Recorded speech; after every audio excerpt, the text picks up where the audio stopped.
জানো তো, কোনো অনুষ্ঠান বাড়ি পড়লেই আগে ভাবনা চিন্তা করতে থাকি সঠিক কী উপহার তাকে দেওয়া যায়।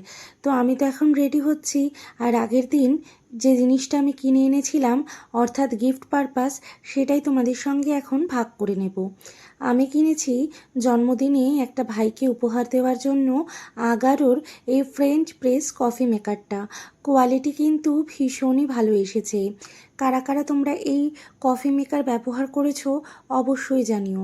আমার কিন্তু এই কফি মেকার ব্যবহার করার কোনো এক্সপিরিয়েন্স নেই।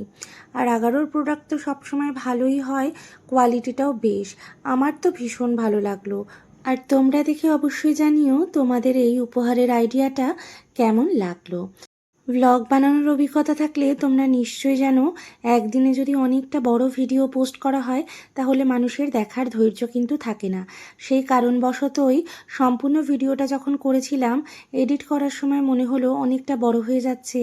তাই সপ্তম দিনের অর্থাৎ ডে 7-এর ভিডিওটাকে আমি দুটো পার্টে ভাগ করে তোমাদের সঙ্গে শেয়ার করছি।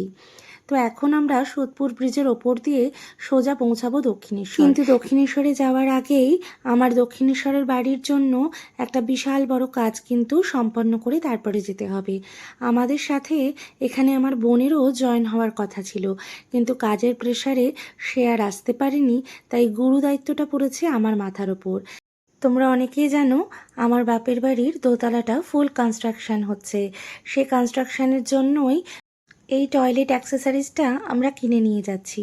কালকে যেহেতু আমরা বাড়িতে কেউই থাকবো না, সেই জন্য ডেলিভারি দিতে এলে খুব সমস্যার মধ্যে পড়তে হবে।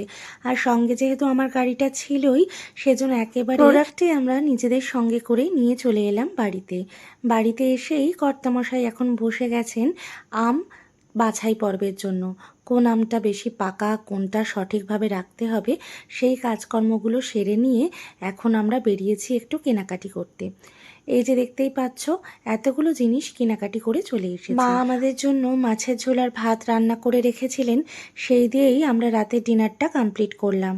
কালকে যেহেতু আছে একটা অনুষ্ঠান, তার জন্য আমরা প্রত্যেকটা গিফট সুন্দরভাবে কিন্তু গুছিয়ে নিচ্ছি।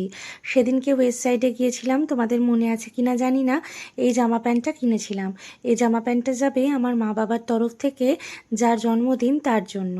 আর এখানে আমার বোনের তরফ থেকে বেশ কিছু উপহার সামগ্রী রয়েছে, সেগুলো সুন্দর করে আমি গিফট প্যাকিং করে রেখে দিলাম। আর তোমাদের সঙ্গে কিন্তু এখনও পর্যন্ত কি কি জুতো কিনে এনেছি সেগুলো ভাগ করা হয়নি। তোমাদের সঙ্গে গল্প করতে করতে চলো জুতোগুলো একবার তোমাদেরকে দেখিয়ে দিই। পাপানবাবু এতটাই পা বড় হয়ে যাচ্ছে, কয়েকদিন পর পরই নতুন নতুন জুতো কিনতে হচ্ছে। পাপানবাবুর এই জুতো কেনা হয়েছে, আর এখানে আমার জন্য একটা জুতো কেনা হয়েছে।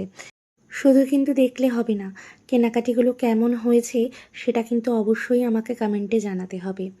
তোমাদের সঙ্গে আজকে প্রচুর গল্প হলো, সম্পূর্ণ ব্লগটা শেয়ার করলাম। কেমন লাগলো অবশ্যই কমেন্টে জানিও। পরবর্তী অনেক গল্প বাকি থেকে গেল। আবার পরে দেখা হচ্ছে তোমাদের সঙ্গে খুব শিগগিরই পরবর্তী ভিডিওতে। ভালো থেকো সব।